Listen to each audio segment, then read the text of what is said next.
Ladies and gentlemen, boys and girls, it's me, the universal entity. Welcome again, my fellow entities, my fellow viewers. I've been gone for a little while, but to be completely fair, I've told you guys on numerous occasions that I do attend a university and I do have exams from time to time. And I decided to kind of, give this a little break. But now we're back, at least for a little while. At least probably up until, I don't know, like first or second week in January. Then after that, it's gonna be like a video a month or 2 videos a month type of thing. But for now, I'm gonna try and get you guys at least, let's say, 4 videos before the end of this month, December 2022, guys. Right? Also, there are no videos in November because again, I was trying to actually get some stuff ready because I kind of started the school year off at late because my university did, so I kind of suffered from that. But I've already spent a minute talking about that. Let's move on to better and greater things, right? So today I have an intriguing video for you guys. The economic explanation of why modern dating is failing, from a YouTube channel by the name of Wheat Waffles. At this moment he has 1,000, about like 119,000k subscribers. Yeah, so shout out to that YouTube channel. Is there anything else that needs to get done or talked about? No. I'm just gonna try and be more consistent with you guys, but other than that, I think we're good. So let's get into this, shall we? Yeah. And by the way, it's like a 15-minute video, so yeah, it's kind of like, I'm trying to aim for 10-minute videos or less, but I guess this is kind of like a exception. I mean, I haven't done you guys a videos in a good while, so at least give you guys a video worthwhile viewing. You get me? Yeah. All right, let's start this. The current dating system is a mess.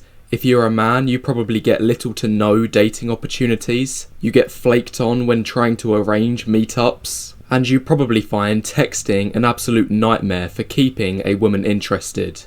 Meanwhile, if you're a woman, chances are you don't have these issues, but instead face a barrage of lackluster quality guys. Quantity isn't a problem, but quality is. And for the small percentage you do consider date-worthy, you find they are preoccupied with other aspects of life, or they aren't serious and just want to date casually. This is so true, guys. Sorry, this may not be the reality for every guy or girl across Earth or even the universe in this case, but this is one of those things where it's it's almost like a universal truth. By the way, guys, I also do have a sibling in my household, so please forgive me if you are able to hear him. But yeah, it is what it is, right? Yeah. Based on these points, it should be clear that the current dating system isn't benefiting most people, both for men and women. Well, in this video, as I'm going to explain, it may surprise you that all of these problems are in fact predictable and ingrained in the modern dating system. The dating market, just like any market, is guided by market forces. These forces should, in theory, lead to a system that is fair and balanced. However, I've identified 3 points of failure fixed into the system that are causing problems to take place. Let me introduce you to the economic principle of market failure, which, for a really quick explanation, if you've not heard of this before, it is exactly what it says in its name. This is when the market, in this case the dating market, leads to suboptimal outcomes that do not benefit some or all of the people it is supposed to serve. There are 7 types, and usually just one of these can lead to the system being broken. Well, as stated, 3 apply to the dating market, which in other words means there are 3 unavoidable points of failure that are causing all sorts of problems in dating. Anyway, let's break down these 3 points one by one, starting with inequality. It's no surprise the dating market is unequal. Using the Lorenz curve, which is the most common way to measure inequality in any given system, we'll be able to see just how big the gap is between the men at the top, middle, and bottom. It works like this. Population is on the x-axis and the share of a particular thing is on the y-axis. And in a perfectly equal system, we'd have a completely straight Lorenz curve. This means 50% of the population get 50% of the cumulative share, 70% get 70%, 90 get 90, and so on. So no matter where you are in the system, you will be on equal terms compared with your neighbour. This chart is most often used in an economic sense to measure levels of income inequality in countries. For example, the Lorenz curve for America looks like this, where the top 20% takes home a little over 50% of the country's income. This is expected, as we all know the people at the top in a country like America are faring way better than those at the bottom. Now let's take a look at how things are in the dating market. To make this work, instead of measuring wealth, we'll substitute in Tinder likes. Now, I know a lot of people might roll their eyes about using Tinder to provide data, but at the same time... Guys, again, forgive me for my background, but unfortunately, it was not this noisy. That's say a month ago, but yeah.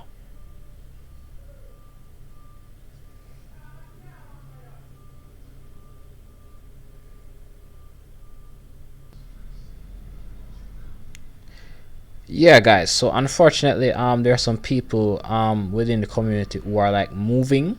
So yeah, again, please forgive me for the background noise, guys, but this was not planned any at all. I really thought these people were not doing this today, but show us to go on, right, until we move on to better and greater things. At least until then, this is all we can do. But yeah, I do want to say this about the Tinder lifestyle thing. I've come to realize that for Caribbean, like English speaking Caribbean people, like in Jamaica, Trinidad, and etc., Tinder is quite possibly one of the worst dating apps to ever use, because I can really tell you from now, it's more of a North American thing or even European thing. This is not something to be using as like a citizen of like Barbados or something like that. You know what I'm saying? Like nobody from Cuba should be using these sites. But yeah, it is what it is. But you know, like that's just my opinion on it. So, like I tried it once before. It wasn't really my thing, cup of tea. I believe there are other better dating sites like Tagged, but unfortunately, I also believe that even within that, you know, it's better for like the typical like Caribbean citizen.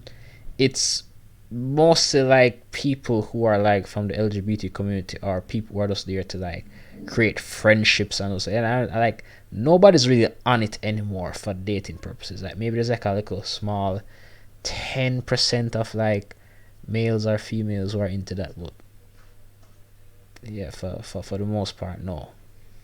Everybody just wants to be friends, and everybody's on there is like bisexual or something like that. So yeah, it's not a site for me, unfortunately, not anymore. But yeah, let's get back into this.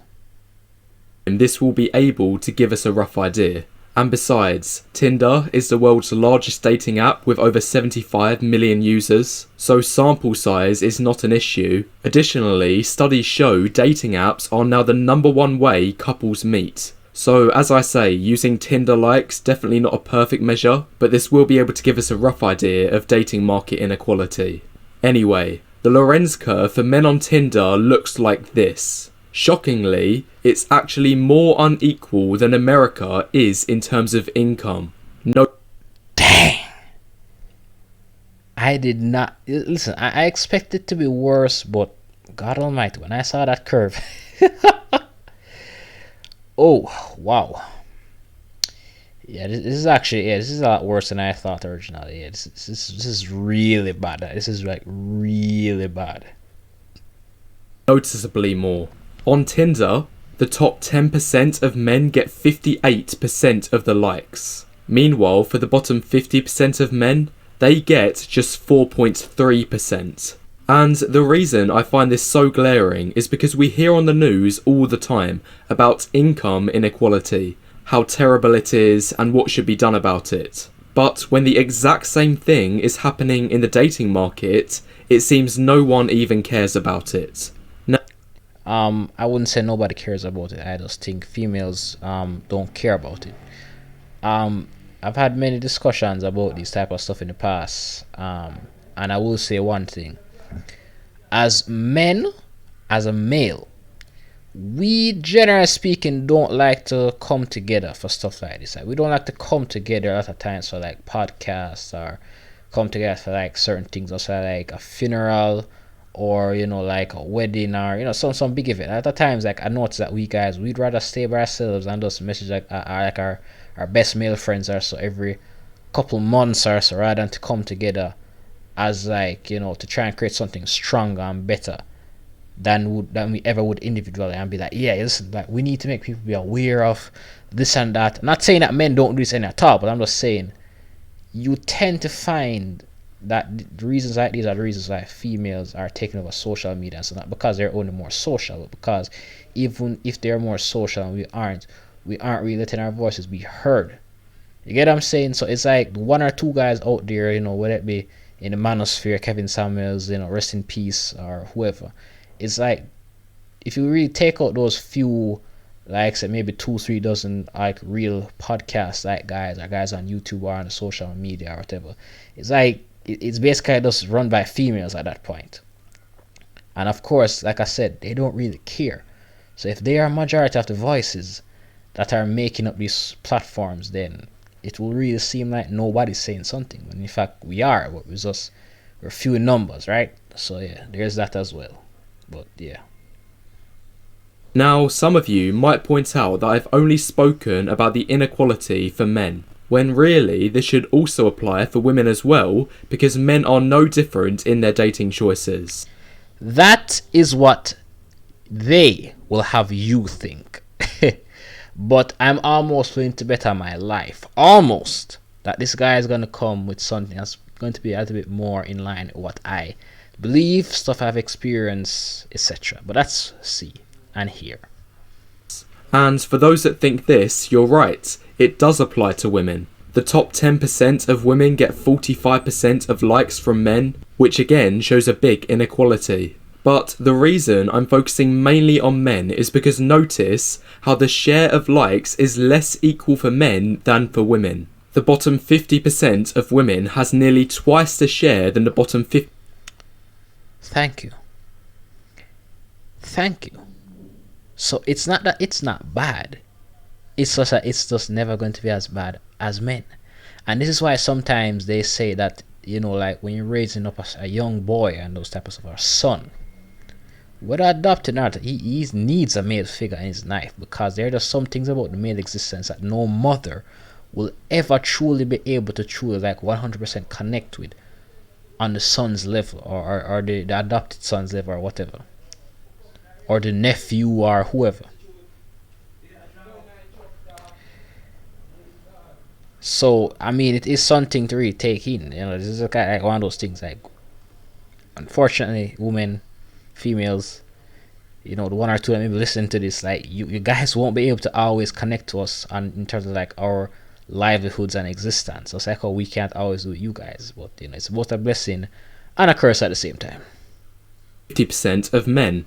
This suggests that women have their eyes focused on the top guys more than men have theirs focused on the top women. On top of this, when you factor in the ratio of these apps and that men swipe way more than women in general, you'll find even below average women can accumulate a sizable number of matches in a short period of time. So the bottom line is, on dating apps there is only one group of people who will indefinitely have a matches screen that looks like this, and that group is below average men.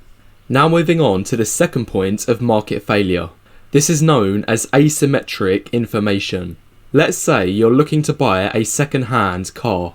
You go online and find almost immediately what appears to be a very alluring deal. The car is only a few years old, has low miles and is well under the market price. So you do the obvious thing and arrange to meet the seller and buy it, thinking you've got an amazing deal. Anyway, for the next 6 months, everything is smooth, that is, until, suddenly, loads of problems start arising with the car. The gearbox had to be replaced, as did the clutch. You got them both repaired straight away, and at this point, since you've been frustrated twice, you made the wise decision to get an inspection from a car mechanic in order to prevent any more unforeseen damages. And unfortunately, the mechanic leaves you shocking news. He says the mileage of the car is actually 3 times higher than what it reads on the odometer. You also find out it's 5 years older than what it says on the reg. You now become very angry and get rid of the car, swearing you'll never drive again. Anyway, the purpose of this story is to highlight the problem of asymmetric information in a marketplace. And I do want to say this from now, that this happens so often in Jamaica, it's not funny. I mean, all across the world, really, but I do have to highlight Jamaica because this is really where I live, right? Too many people in even just Caribbean alone, right? We just have this culture of just wanting to just rip people off because we're like, listen, times are hard, so what else gonna do? We gotta do. In America, it's more like people are just lazy and they just want to find the easiest way to just like make money and those stuff. But down here, it's not even really about being lazy. It's about the fact that some people have to work extremely harder than usual, than they would have to in a first world country. Now, listen, I don't mind working hard, but I can't work hard forever, and I'm just making like this chump change. You get me? So it's like, I do kind of understand the reasoning why, and I can to some degree like relate to them. But I have to say, guys, if you're going to sell something good, at least say like, listen, this may have a few problems or whatever, but it's better than like some of the alternatives. So make sure that you get this thing checked out, get this ready so that it doesn't interfere with whatever other parts of the car, so that you have to spend even more money on top of more money on top of more money, right? At least that. What I will say, I was like, I really wanted to say something, but I was like, no, I'm just gonna wait till this guy finish saying what he's saying so I can actually just move on. But realistically, this happens way too often in just Jamaica alone, much less the rest of the Caribbean, the Western region, much less the world, and probably even the universe, right? So yeah, that's a typical human cycle of ripping people off. The car seller knew information about the car that undermines your ability to make rational decisions as a buyer. How does this principle also apply to the dating market? Well, just like there's information someone can hide about a car, there is also information people can hide about themselves that makes them look like a better option than they truly are. A woman may have been a notorious cheater in her past. She may have cheated on every single one of her previous partners. Similarly, she may have an extremely high partner count. But the thing is, unless you actually know this information, her past has zero effect on your perceptions of her dateability. And guys, this is to my males right now. This is why you must always ask around your male friends, or what we call your brethren, your bros. Always ask them, hey, I like this girl. Have any of you dated this girl or seen this girl on Instagram or so before? Show me where you've seen her. Show me, if you've had like a dating history with her before. I need to know, is this girl worth being in a relationship or long-term relationship or even a marriage? Do not, and I repeat, do not let 3-6 months pass by,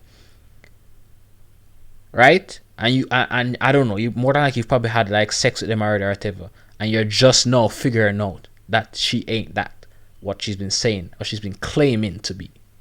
All right, not saying you have to do it in the first week or so, right? Not saying you have to do that. People don't really got to know your business like that. But maybe by the end of like the first or second month, yes. Always make sure at least one person knows what's going on. People are trustworthy who won't, bust out the secret, so to speak. I swear. And that's another thing too. Guys actually care about a woman's past as much as women care about a man being ambitious enough to gain a good future. We use past knowledge, statistics based on your own life experiences and be like, hey, so based on this and that's happened in your past, more than like if this is going to happen again, you may regain your so-called drinking habits or be an alcoholic again, if certain times of stress and depression arise, versus just trying to handle it like a normal individual or responsible adult. You get me? Like, we look at things like those and be like, all right, this person ain't good for us. They're trying to do something, but we're like, listen, unless you can really show and prove to us and we're just going by word of mouth, then I'm sorry. This is going to be over. The argument is done. I'm leaving you. You get me?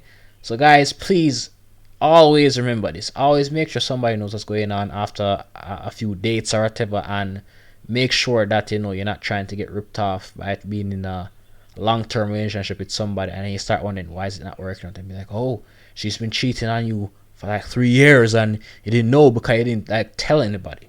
You were like, I'm just gonna keep this on a down low, I'm gonna move to another country and whatnot. No. Always at least one or two of your most closest male brethren them or family members know what's going on to some extent, to a point where like, yay, I found out that she has AIDS or HIV. She got gonorrhea at one time from that guy who I know through my cousin rated. You know what I'm saying? Like, you never know. So always, please, when you want to take a girl seriously, always ensure these things. All right. For all you know, you're dating a perfectly sweet and normal girl.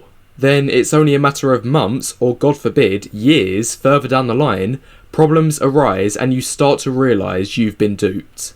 And obviously, if you knew about her past before getting into the relationship, you'd have never invested your time, resources and money in the first place. No different from the example of a man buying a terrible car. And I know I'm going to get some angry people in the comments telling me, how dare you compare dating a woman to buying a car like they're both objects.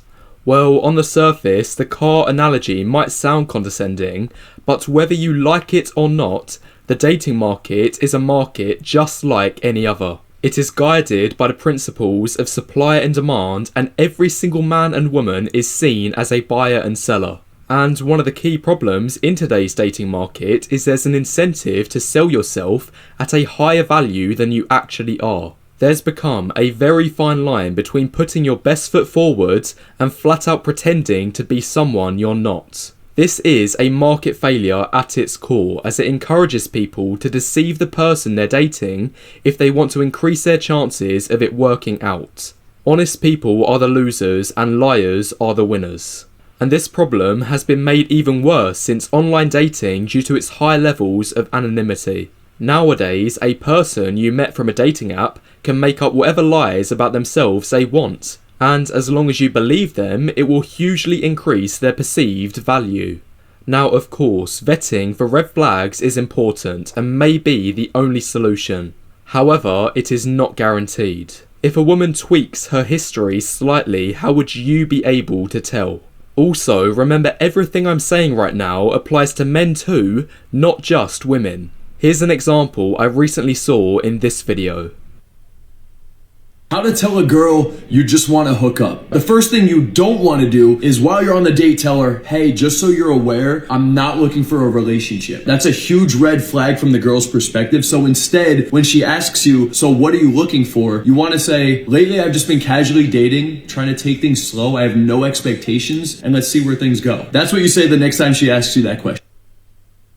Hey, I'm Joey and I'm YouTube ads, can I tell you?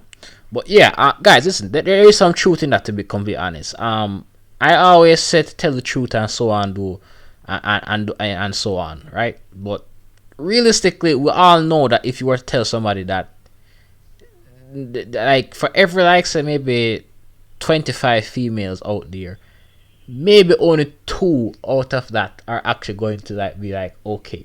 And then you have to remember this. Most guys, or at least most guys who are, around my age group, age bracket, and so on, they don't really have the time, the money, the resources, and the energy to get up and try that with 25 girls every single day. Not to mention, we're also on an island of like less than 3 million people. So if you cut that in half and say 1.5 roughly, and then you're like, all right, cut that in half, because maybe half of that is like elderly or like children or young teenagers.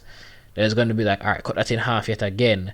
Then you're left with like in the hundreds of thousands, and they're scattered all across the island. And maybe like maybe you're only able to get access to like, I don't know, like maybe 50,000, 20,000 females in your age bracket in a neighboring area around you. And then like you're like, okay, if I am to do this every day, how much energy am I going to be wasting? How much time am I going to be in like the hot sun every day just to do this one thing? And you're not like a YouTuber or going out to make prank videos or doing actual interviews, or you're not a part of like a live video broadcasting commission, whatever the situation is, right? Like you're literally just doing that just to get females. It's because you want to be truthful and you want an actual relationship or whatever. You get what I'm saying, guys? Like that. This is why, like, I personally believe that unless you're like blessed, like financially and so, like especially in a country like Jamaica, like a third world country, you really should try to be focusing on yourself. And if something happens, then something happens. But don't be like, hey, I got to. You gotta try and get some of that, what I like to call dick discipline. You get what I'm saying? Like, just make sure that you're responsible enough if you realize that, hey, I don't want to be here like a virgin like forever or anything like that. But at least have some dick discipline enough to be like, alright, this is me, this is who I am, you guys know what I'm saying, right? Like, to each his own though, but you guys got to know when and when not to do these things and approach the situation like that. That's all I'm saying. Like the whole lying thing, I understand why we as men do it, but I got to agree with the females that at least it's better to just be truthful from day one. Okay, it works out for you in the long run, and too many of you guys like the short-term satisfaction. But anyway, let's continue. I'm one of the 30 AI voices from SpeechLab. You listen to this video and... Alright, back to the video. Once again, from this clip we have the same problem. If you take a second to wrap your head around this chart, you can see it is in the interest of the guy to beat around the bush about his intentions, as he will have a better chance of hooking up with the girl who's only interested in a relationship. You can see the relationship-seeking woman would have rejected the man if he was upfront. But by him being ambiguous like this dating coach is advising, then he is able to entice her. I believe this is incredibly immoral and a massive problem, and actually affects everyone, including you. The more this happens, the more women seeking relationships will become jaded and bitter of men, which in turn makes it harder for the next guy who wants to shoot his shot and is serious about finding a relationship. Make no mistake, guys, the use of this advice is immoral. I believe this for three main reasons. It is misleading, selfish, and always at the expense of other people's happiness. Expanding on this last one first, it leaves the woman upset because she thought she'd be getting a relationship but instead got ghosted, and it leaves other men upset as they now have less of a chance, and the woman has less of an ability to pair bond if a relationship does form. So basically, it only benefits the man who uses the advice, which makes it selfish. However, I don't even see how he could get fulfillment from doing it, because the only reason he got what he wanted was by being misleading. There should be no internal validation to gain from this experience because she was only willing to hook up with him because she was anticipating something long term. The man must know deep down if he was upfront and honest, the girl wouldn't have gone through with it. How he can live with a sense of pride given this, I have no idea. Anyway, that's it for this point on asymmetric information, and as you've seen, it can be exploited by and damaging to both men and women. Now moving on to the final market failure, which is this concept known as tragedy of the commons. Again, we'll look at an economic market first to understand the concept, and then relate it to the dating market. Imagine you live in a medium-sized town, and this town gets all of its water supply just a few miles away from this single lake. The lake has no rivers that flow into it, so it has to rely on rainfall to maintain its size. Everyone understands if the lake is exploited, it may dry up one day, so protecting it is extremely important. However, there is one big problem. The people may understand the lake's importance as a collective, but as individuals, unless you introduce laws or limits on how much water each person can use, it means there is nothing that can stop anyone from taking more from the lake than they should. Anyway, because of this problem, what ends up happening is 10% of the people turn a completely blind eye to the lake's preservation. They decide to grow extensive lawns, wash their vehicles daily, and install fountains, which are all very water intensive. And in the short term, this 10% are very happy. But unfortunately, this was never sustainable, and slowly but surely the lake dried up, ruining it for everybody. This is called the tragedy of the commons, and the exact same issue happens in overfishing, over deforestation, and over mining, all for the same reasons. And as you probably guess, this also happens in the dating market. Think of the lake example again, but swap out the lake for the dating pool of women and the town for the pool of men. Now think of the 10% who use up the water as the top 10% of men in the dating market. Remember, at the very start of the video, I explained how the dating market is extremely unequal, particularly for men. So, when the top 10% have abundance and can date multiple women at the same time, it means other guys are left out. It might be a tough pill to swallow for a lot of you, but the dating market is a zero-sum game. And I like how you use the term hard pill to swallow because, you know, red pill, am I right? And black pill and blue pill and purple pill. And at this point, almost every color of the spectrum is a pill.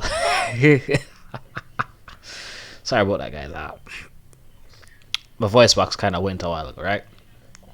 I was trying to laugh. But yeah, I do have to agree with that. I do believe that the way how, especially the Western world, like even first world countries and the dating market has been, like modern day dating, it is set up in such a way where, like, if you have your finances up, you're not the worst looking guy in the world. You have more than likely you have like a 6-pack and, you know, those type of stuff, like, and you have like a blue check on like Instagram and all that type of stuff. Then maybe finding a genuine woman will be harder or more difficult, but finding a woman of any caliber, like whether she's good, bad, selfish or not, it's gonna be a hell of a lot easier. I will tell you that much. Because there are some girls who kind of want like a guy with like a, they call it like a dad bod type shape, and there are some that are like, hey, you know, I actually want to be with a guy and build his wealth together, because they fear that being like a millionaire is going to be like the worst thing in the world, because it's going to be able to tell them like anything, versus like, you know, females who actually want some of their own stuff to be done by them, because at least if they build with the guy, they can get up and say, hey, at least like you're like some millionaire when I met you, so thus I do have some like responsibility for myself, and like not everything is on you and the burden on you as like the man to like tell me what to do, etc, etc. So, you know, it's not every female, but there are enough of them to a point where there are enough benefits so that, you know, like, unless you're like one of those millionaire guys that want a long-term relationship or marriage, and, you know, you want some kids, you want a legacy, you don't want no cheating and all that type of stuff, exercising options, and unless you're like one of those guys, then, you know, you can work with what you're given in this life though. But I'm just saying, still, if you just want to look at things from like getting sex every minute, or getting some 1 year relationships and those type of stuff, and then eventually like moving on to the next, then yeah, being a 10% type of guy or higher value guy, as Kevin Samuels will explain, it does help in that field. But if you still want like a genuine relationship, I would still say the guys in 90% do have a chance, as long as they still try to be above average, but not necessarily 10%. Like, I still feel like a guy in like the top 25%, like below 10%, but still like in the top 25%, he can still get what he wants in this life. Generally speaking, what he needs anyway.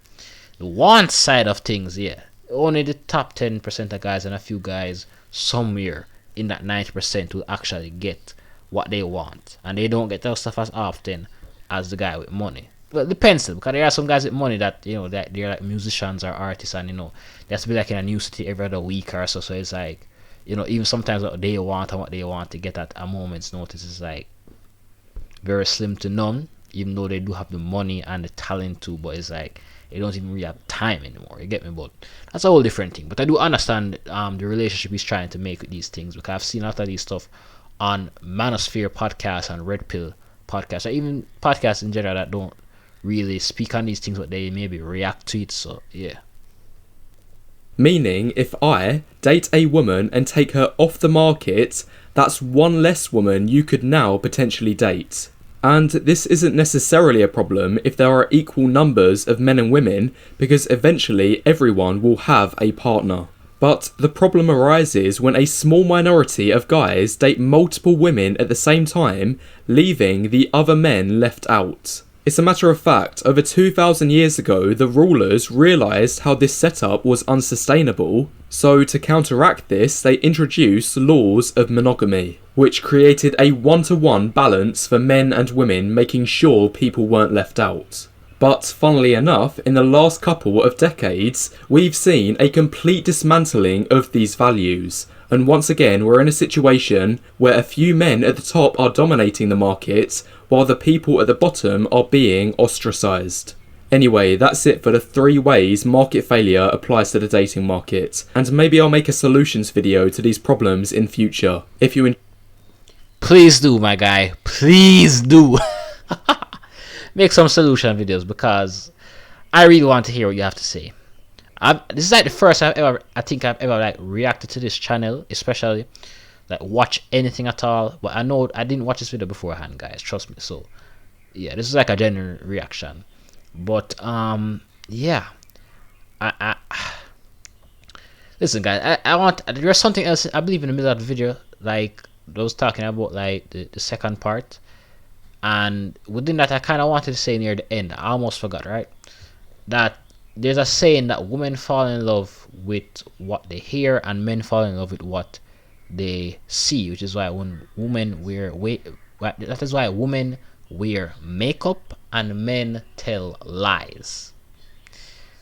So take from that what you will, but yeah, I do believe to some extent that is true, because I mean, you want to tell me that every single female on the planet of the earth that wears makeup when there's no wedding, there's no funeral, they're not like on a movie set or anything like that, or they're not experimenting in their own little girly girl room, like, you know, the bedroom or whatever, or the bathroom, that they're always 100% of the time wearing the makeup for them and themselves alone. Like some of these females even say they're wearing the makeup for God before they say they're wearing makeup for like another man. But anyways, that's kind of the reason why the makeup industry will never truly like die out, at least not anytime soon, unless the natural resources run out, right? Am I right?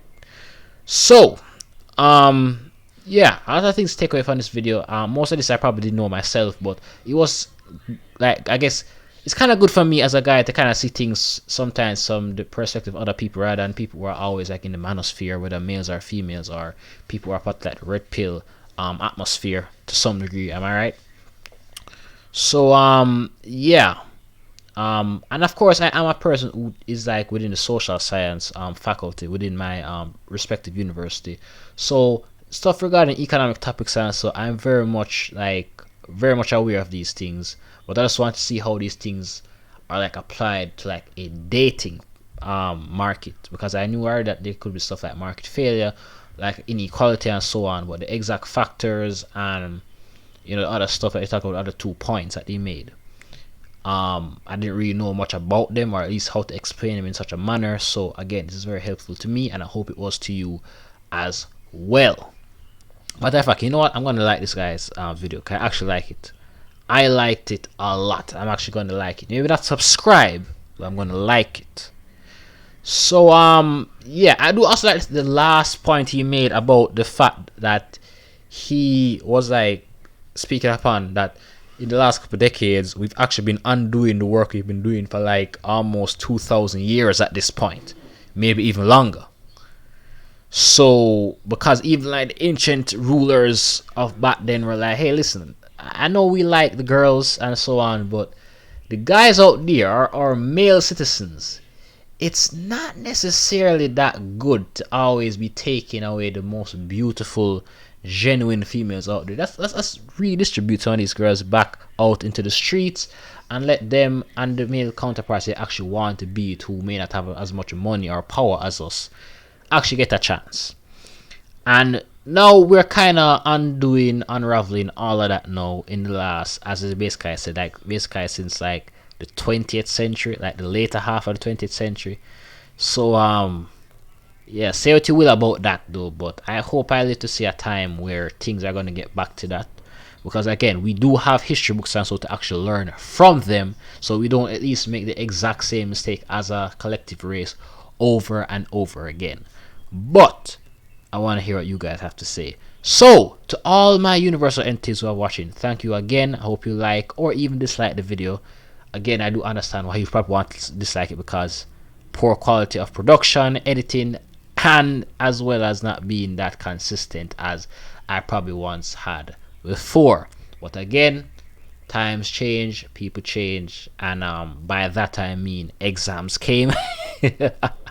So I have to be a bit more prepared, you know, face to face and all that type of stuff. I haven't done that in like a little over 2 years now because of the pandemic, but it is something I'm getting used to, guys. So hopefully I'll be able to be a little bit more prepared, so that at least during the exam period I can get at least one video out, at least for that month or whatever, so it doesn't look that bad. Am I right? Or am I right?